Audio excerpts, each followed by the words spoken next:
स्वागत है आपका इस अनोखी दुनिया में।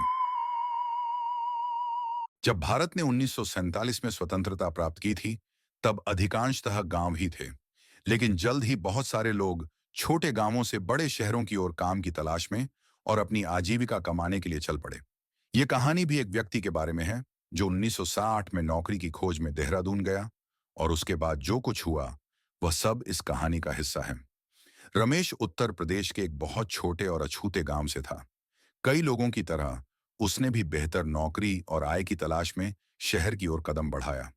चूंकि उसने अपने बुजुर्ग माता पिता को घर पर ही छोड़ा था, इसलिए उसे अपने माता पिता से संवाद करने के लिए पत्रों पर निर्भर रहना पड़ा। 1960 के दशक में उस हिस्से में टेलीफोन लाइनों की पहुंच नहीं थी। जब से रमेश ने देहरादून में स्थानांतरित किया, उसने अपने माता पिता को साप्ताहिक पत्र लिखा, और उसके माता पिता भी उसके भाई के माध्यम से पत्र भेजते थे। रमेश को गांव छोड़े हुए लगभग 6 साल हो चुके थे, और वह अच्छी तरह से बस चुका था। लेकिन उसने कुछ देखा जो उसे परेशान करने लगा। पिछले 2 वर्षों में उसके माता पिता ने उसे केवल 4 पत्र भेजे, हर 6 महीने में एक बार, जबकि वह साप्ताहिक पत्र लिखता था। अपने दुखों को दूर करने के लिए उसने अपने गांव की यात्रा करने का निर्णय लिया। 1 दिसंबर की ठंडी सुबह रमेश ने अपने गांव के लिए रवाना होने का फैसला किया। चूंकि रेलवे लाइनों की मरम्मत चल रही थी, रमेश को अपने गांव तक पहुंचने के लिए अन्य परिवहन साधनों पर निर्भर रहना पड़ा। इसी वजह से जब वह अपने गांव पहुंचा, तो शाम हो चुकी थी। चूंकि उसे अंदाजा नहीं था कि गांव पहुंचने में इतना समय लगेगा, उसने कोई टॉर्च अपने साथ नहीं लाया था। दिसंबर का महीना होने और गांव के चारों ओर पेड़ और हरी भरी हरियाली होने के कारण शाम के करीब बहुत घना और कोहरा हो गया था। जब वह गांव के प्रवेश द्वार पर पहुंचा, तो एक सूक्ष्म चुप्पी ने उसका स्वागत किया।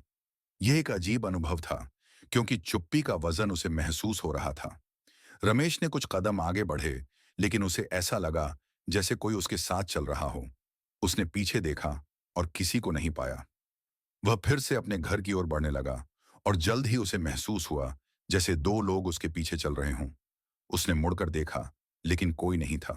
यह डरावना था, लेकिन उसने शांत रहते हुए चलना जारी रखा। उसने चारों ओर देखा, और सभी घर खाली लग रहे थे। रात हो चुकी थी। उसने घरों के अंदर देखने की कोशिश की, लेकिन किसी भी घर से अंदर से एक भी छोटी सी रोशनी नहीं आ रही थी, और सभी घर बंद थे। इस समय तक रमेश ने काफी दूर चल लिया था, और उसके पीछे चलने की आवाज बहुत तेजी से बढ़ रही थी। हड़बड़ी में उसने पलटा, और जो उसने देखा, उससे वह आतंकित हो गया। यह दृश्य उसे सिहरन में डाल दिया। लगभग उसकी सांसें थम गईं।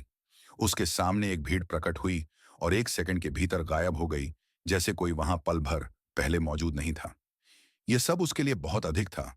उसने दोनों तरफ देखा। वहां झीलें थीं, लेकिन वे ढलान के अंत के पास थीं। कोहरे के कारण वह साफ से देख नहीं पा रहा था, लेकिन ऐसा लग रहा था जैसे उन झीलों पर कई छोटे सफेद नावें तैर रही थीं। उसे इतनी भयावहता महसूस हुई कि वह अपने घर की ओर भागने लगा, जो केवल कुछ कदम दूर था। रमेश अपने घर की ओर दौड़ने लगा। उसने पलटा नहीं, लेकिन उसे महसूस हो रहा था कि उसके पीछे जो भीड़ गायब हो गई थी, वे अब भी वहीं हैं, और उसी गति से उसका पीछा कर रही हैं। रमेश ने अपने घर को देखा, और हैरानी की बात यह थी कि उसका दरवाजा खुला हुआ था। वह सीधे अंदर चला गया। उसने चारों ओर देखा, लेकिन उसे आश्चर्य हुआ कि कहीं भी कोई नहीं था। अपने घर के अंदर वह अधिक सुरक्षित महसूस कर रहा था, क्योंकि उसने पीछे किसी को महसूस नहीं किया। अचानक उसके मन में एक ख्याल आया। उसने पूरे समय गांव में किसी को भी नहीं देखा। प्रवेश द्वार से लेकर अपने घर तक कहीं भी एक भी आत्मा नहीं थी। यहां तक कि अपने घर के अंदर भी उसने किसी को नहीं देखा। ये सोचकर वह घबरा गया, और उसने तुरंत गांव छोड़ने का फैसला किया। जब उसने बाहर जाने के लिए दरवाजा खोला, तो उसे ऐसा लगा जैसे उसके सामने कई लोग बेसब्री से रो रहे हैं, जैसे उनके साथ कुछ अवर्णनीय हो रहा हो। लेकिन उसने कुछ भी नहीं देखा। उसने दौड़ना शुरू कर दिया। जैसे ही उसने दौड़ना शुरू किया, वही घटना दोहराई गई। उसने कई लोगों के कदमों की आवाज सुनी, लेकिन उसने देखा जैसे जैसे वह दूर जा रहा था, कदमों की आवाज कम हो रही थी, जैसे लोग पीछे हट रहे हों। आदमी ने गांव को पार कर लिया और रेलवे की ओर बढ़ा, ताकि जितनी जल्दी हो सके गांव छोड़ सके, यह भूलते हुए कि उस दिन रेलवे चालू नहीं था। अगले वीडियो में इस कहानी के अगले हिस्से को देखें।